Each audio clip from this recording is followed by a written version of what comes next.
Caros professores, obrigado pela orientação durante o curso. Eu me chamo Lucas Campos de Lacerda, estou cursando o último semestre de Biomedicina. Hoje eu venho apresentar aqui o nosso trabalho de conclusão de curso. Meu tema é ureanálise, cristais urinários decorrentes da patogenicidade humana.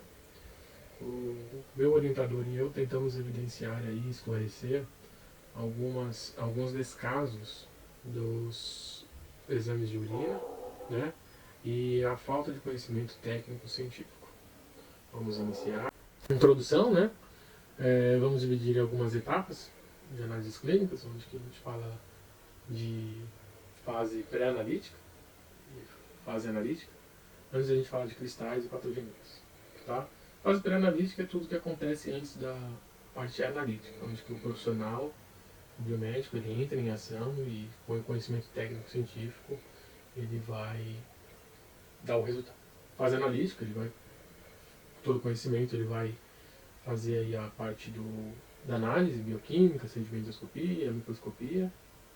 A parte de diferenciação de cristais, a gente vai falar um pouquinho sobre pHs ácidos, pHs alcalinos, diferenciação de cristais. Patogenias, a gente vai falar sobre cada cristal e o que ele representa em suas patogenicidades humanas. Bom, dentro da próxima fase, que é a justificativa, nós temos aí 4 tópicos que a gente tem que salientar, que é o descaso, o esclarecimento, a importância e a evidenciação. Bom, no descaso, hoje, a grande maioria dos médicos, dos profissionais que vão fazer o diagnóstico clínico de um paciente, ele tem um descaso muito grande na parte dos exames de ureanálise. Por quê? Justamente por conta dos erros, falhas, não condizem com a realidade, e mesmo que condizem com a realidade, outros exames mostram controvérsias. Isso a gente sabe. Pode existir? Pode. Vai depender da linha de raciocínio que você está levando para fazer aí o fechamento da hipótese diagnóstica. Então, assim, hoje quando você fala de ureanálises, ele é um departamento de um laboratório clínico que eles também não dão muita importância, porque ele sempre vai ser subsidiário, sempre vai ser confirmado por um outro exame. Eles fazem, mas fazem lógico, dentro de uns padrões exigidos, mas não com a acurácia necessária, devido zelo, devido cuidado, Então por isso que ele acaba lá na frente saindo com muito descaso. Principalmente por quê? Porque muitas vezes chega o resultado, o médico questiona, e aí é feita uma nova coleta, uma nova análise e o resultado é 100% ou totalmente distinto. Então aí cabe em descaso. Os esclarecimentos. Os esclarecimentos é o que os exames de ureanálise representam para uma evidenciação, para uma importância para o fechamento clínico. Você tem que ser muito esclarecido na questão do conhecimento técnico, do conhecimento de patogenias, de análises, e esclarecer isso tanto para a parte do paciente quanto para a parte dos profissionais que vão fazer essas análises clínicas. Porque eles fazem de qualquer jeito, de qualquer maneira, não dão isso uma importância e acaba aí depois interferindo num resultado mais fidedigno. Qual que é a importância disso? Hoje, pela Sociedade Brasileira de Nefrologia, todos os diagnósticos ele tem que ter como parte do resultado de um laboratório, dos exames subsidiários para o fechamento do diagnóstico, um exame de ureanálise. Urina rotina, urina tipo 1, ureia-creatinina, urease de creatinina. Então todos esses exames ele tem que compor, de acordo com a Sociedade Brasileira de Nefrologia, também consta aí no meu trabalho de conclusão de curso, fala que ele deve ser composto como uma parte integrante dos exames subsidiários para o fechamento do diagnóstico. Por isso a importância. E a evidenciação. É muito evidente que o primeiro exame, o primeiro porta de entrada para uma incógnita, para o fechamento do diagnóstico, é a gente evidenciar esses resultados de forma fiel, de forma com o maior zelo possível, fidedigna, enfim. A gente tem que evidenciar isso porque às vezes uma alteração bioquímica ou na sedimentoscopia ou na microscopia pode interferir num processo patológico de um fechamento diagnóstico ou um tratamento de nefropatias ou cristais urinários que você não evidenciou isso de forma muito clara e o médico não deu a devida importância e acabou caindo aí num descaso.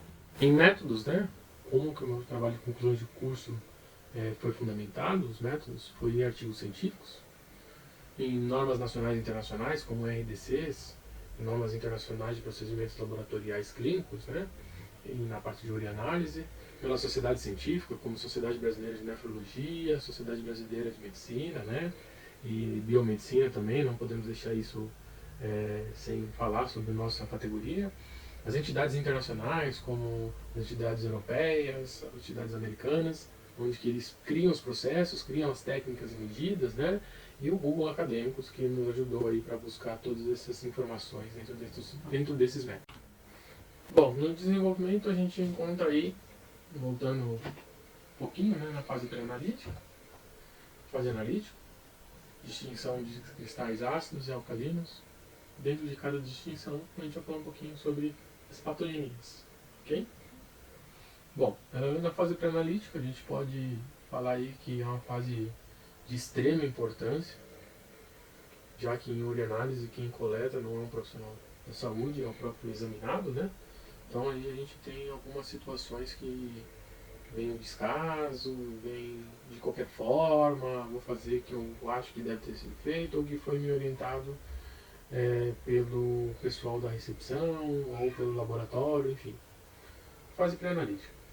Fase pré-analítica nós temos a parte de preparo do exame. O preparo do exame, nada mais nada menos, seria se ele deve realizar alguma dieta específica, se ele deve fazer algum procedimento específico, não realizar algumas atividades, enfim. Essa é a fase pré-analítica na parte de preparo dos exames. Na parte de coleta. A parte de coleta é se você tem que realizar a coleta de forma higienizada, não higienizada, fazer a antisepsia de forma correta, despreza o primeiro jato, coleta o segundo, coleta o primeiro, enfim. Tudo isso é a fase de coleta.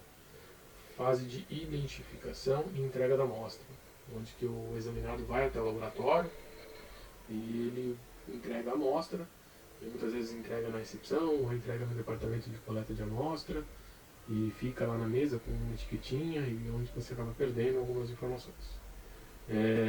Essa fase de identificação e entrega de suma importância também, porque muitos desses passos eles acabam solicitando a recoleta porque acha que não é desse paciente ou desse examinado e, enfim, na dúvida, o poder da dúvida deve ser solicitado uma nova coleta. Nós temos a fase aí de entrega ao analista clínico, né, que vai chegar na fase analítica e o analista clínico vai receber e ele vai fazer a parte, ainda na parte pré-analítica, vai fazer uma inspeção visual, uma inspeção para ver se essa amostra está de forma adequada. Bom, o que representa a parte pré-analítica? Os erros encontrados em um laboratório clínico, ele representa, né, na verdade não representa 70% de todos os erros de exames encontrados no controle de qualidade. Então vamos lá. Preparo inadequado, né, a ingesta aí excessiva de água, né, na fase aí antes que realize a coleta.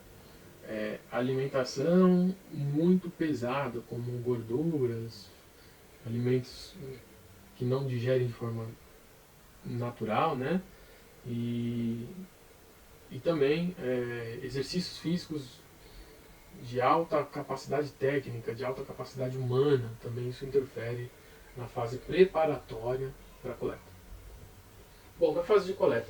Então assim, a gente pode evidenciar também alguns erros que é comum. A antisepsia. O desprezo do primeiro jato, a coleta do segundo jato. Então isso tudo representa uma falha dentro do processo pré-analítico, né? Nós temos também a parte da entrega desse exame, né? A partir da hora que ele coletou até a entrega, já chegou casos de passar 24 horas. E o recomendado pela Sociedade Brasileira de Nefrologia em até 2 horas fazer essa análise, né? E propriamente também as RDCs também mencionam o tempo, né? Quanto mais breve possível, melhor. Bom, a entrega do exame no laboratório, entrega numa recepção, entrega num departamento de triagem, na equipe de enfermagem, enfim, a gente não pode qualificar ou desqualificar um profissional, mas entrega lá com um papelzinho escrito com o nome, né? E a gente não dá importância nesse primeiro momento. E quando a gente vê, troca etiqueta, não é do paciente, o marido que trouxe e não deixou o nome. Então existem várias situações aí na parte de identificação e triagem da entrega da amostra. Bom, ainda na parte pré-analítica, o analista clínico vai fazer a parte analítica na fase pré-analítica. Ele vai olhar aí a coleta e ver se tem a quantidade suficiente, se ele não está contaminado com fezes ou com outros tipos de materiais biológicos, enfim, ainda ele faz essa triagem para fazer o descarte. Bom, dentro dessas possibilidades que eu exemplifiquei, é a grande parte que todos os laboratórios aí sofrem sobre o erro de coleta, recoleta ou disponibilizar um laudo de forma não fidedigna, né? Não condiz com a história clínica dele, enfim, existem várias situações. Parte analítica, né? Onde que nós temos aí o profissional biomédico, né? O analista clínico, ele trabalha com aparelhos de automação. Quase a totalidade de laboratórios utiliza automação para fazer a parte de ureanálise e, em casos específicos, fazem a parte manual. Bom, na parte de automação, muitos dos laboratórios que eu já vi falar, eles colocam na máquina e deixam que a máquina solte o resultado de forma rápida e precisa. Bom, pelas próprias RDCs, as entidades europeias falam que sempre, quando for disponibilizar um laudo de diagnóstico, ele deve ser validado pelo profissional capacitado, né? Então, assim, mesmo que tenha aparelho de automação, ele deve ser analisado por um analista clínico, no caso biomédico. Na distinção dos cristais, nós dividimos em dois grandes grupos, que são os cristais que são normalmente desenvolvidos em pHs ácidos, então abaixo de 7, e pH alcalinos, que são acima de 7. Bom, aí nós temos alguns tipos e grupos, subgrupos de cristais. Falando de cristais ácidos, né, nós temos a cistina, onde que ela desencadeia a patogenia de cistinose ou cistinúria, né, pelo desenvolvimento em pH ácido. Bom, essa patologia, né, ela ocorre devido a uma falha metabólica no transporte dos aminoácidos, como a cistina, a lisina, a arginina e a omitina. Existem ainda, falando de pH ácido, existem os urátols amorfos, né, em grandes altos índices que a gente encontra nas análises clínicas. Temos os urátols amorfos, onde que são indicativos onde existem altos índices encontrados na urina de sódio, potássio e magnésio e cálcio circulante. E aí ele cria os famosos urátols amorfos. Isso também ocorre devido ao resfriamento da amostra. O oxalato de cálcio também é associado aí à litíase renal. Lógico, quando ele está acima dos limites de tolerância, limites ideais, né? Bom, dentro da hipótese diagnóstica, nós encontramos a diabetes mellitus, a intoxicação por etileno glicol, doenças hepáticas e enfermidade renal. Temos o ácido úrico, que normalmente aí está associado, lógico, acima dos limites ideais, associado às patogenias de gota, leucemia pós-quimioterapia, devido à metabolização das purinas, também associado à síndrome de Lesch-Nyhan. Temos os urátols de sódio, onde eles estão associados a patologias hepáticas graves, normalmente em fase terminal ou aguda. como hepatite viral, cirrose hepática, a atrofia amarela aguda do fígado, entre outros. Temos as leucinas, sempre associada a patologias hepáticas, normalmente defeitos no metabolismo dos aminoácidos. Tirosinas, normalmente encontrado em hepatopatias, ela tem um formato peculiar de agulhas finas incolores, né? Quando agrupadas, criam-se rosetas. Temos o cristal de colesterol, normalmente aí associada a uma dislipidemia, a um problema hepático grave, onde que é associado sempre à síndrome nefrótica. Agora falando de cristais alcalinos, nós temos aí o fosfato triplo, particularmente é o que eu mais gosto de visualizar. Lógico, não gosto que todo mundo tenha essa doença, mas gosto de visualizar. Normalmente ele está sempre associado a uma pielonefrite crônica, a uma cistite crônica, ou cálculos renais, hipertrofia da próstata ou retenção vesicular. Facilmente encontrada em formato de prismas, então ele é lindo de se ver. Também denominado como formato de caixão. Biruato de amônio. Ele é raramente encontrado nas urinas, principalmente na microscopia. Você só encontra ele em coletas recém-coletadas, então assim, em laboratórios clínicos só se tiver uma coleta interna. Tem um formato peculiar de esferas estriadas, radiais, com espículas projetadas, irregulares. Temos também cristais alcalinos como fosfato de cálcio, sempre associado a uma litíase renal. Sua forma normalmente é longa, puntiforme, fina e em algumas situações prismas incolores. Temos os fosfatos amorfos, bem parecido com os uratos amorfos, então por isso que tem que conhecer bastante essa diferenciação alcalina e ácida. Segue a mesma particularidade dos uratos amorfos. Altos índices de cálcio, magnésio, potássio e sódio. Temos o carbonato de cálcio, também encontrado em urinas alcalinas, tendo sua forma de glânulos e esferas incolores, podendo formar pequenas cruzes. Evidenciei aí alguns conhecimentos de cunho técnico-científico, e suas patogenias são inúmeras, não conseguimos listar aqui em pouco tempo, mas é de suma importância aí no desenvolvimento do TCC, de artigo de revisão, né? O motivo do conhecimento científico, do conhecimento técnico, das suas patologias, suas patogenias e, bom, a parte pré-analítica e parte analítica.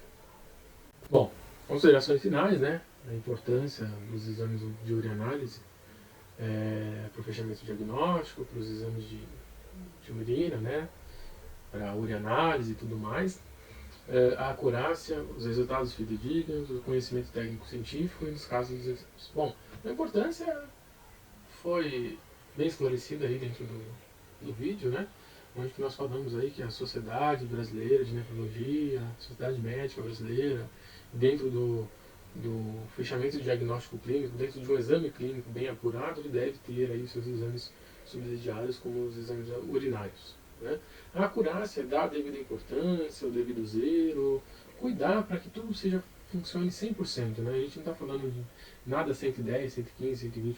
Só 100% já é o suficiente para a gente ter o resultado que é esperado, né? E os resultados fidedignos, né? Então, a partir da acurácia, o zelo e tudo mais, a gente começa a chegar nos resultados que deveriam sempre sair fidedignos. Não deveria ter nada de diferente disso, não deveria ser nada de diferente já do esperado. Lógico, a gente não pode falar que a gente quer ver uma doença sempre no exame de ureanálise. Mas a gente, quando evidenciada, né, a gente quer ver a doença correta, se faça o fechamento diagnóstico e também aí a gente consiga fazer um tratamento ou dar uma profilaxia de forma adequada. Conhecimento técnico-científico, tudo aquilo que eu evidenciei sobre o conhecimento dos cristais, se ele é pH ácido, se ele é pH alcalino, né? se as formas, formatos, cores. Então isso a gente tem que ter o conhecimento técnico-científico junto, lógico, com o conhecimento das patogenias, exames subsidiários, exames primários, secundários, patogenias primárias, secundárias, subsidiárias e tudo mais. E o descaso, né? O descaso dos exames, aí a gente tem que enfrentar essa barreira, e nós como biomédicos e toda a nossa sociedade internacional deve ter melhor, vamos dizer assim, bons olhos sobre os resultados de ureanálise e não ter esse descaso com esse tipo de exame que eu trabalhei durante 6 meses aí no meu estágio e fiquei 6 meses aí visualizando todos os processos de ureanálise. Bom, chegamos ao fim. Obrigado a todos pela compreensão, pela paciência, sabedoria. Agradeço ao professor Jefferson, que sempre nos apoiou, sempre nos esclareceu aí todas as dúvidas sobre o trabalho de conclusão de curso. Agradeço também ao meu orientador, o Dr. Amaury Marcelo. Também agradeço a Laura por ter nos ajudado aí durante 8 semestres, a FMU. Também fico privilegiado por ter essa equipe de professores, eu falo que é um time, né? Todos os professores, sem exceção, foi 100%, muitas vezes até mais do que 100%, de nos ajudar, de ter a paciência, de voltar, né? Bom, fico à disposição aí para qualquer dúvida, tá o meu e-mail. Obrigado a todos. Concluímos.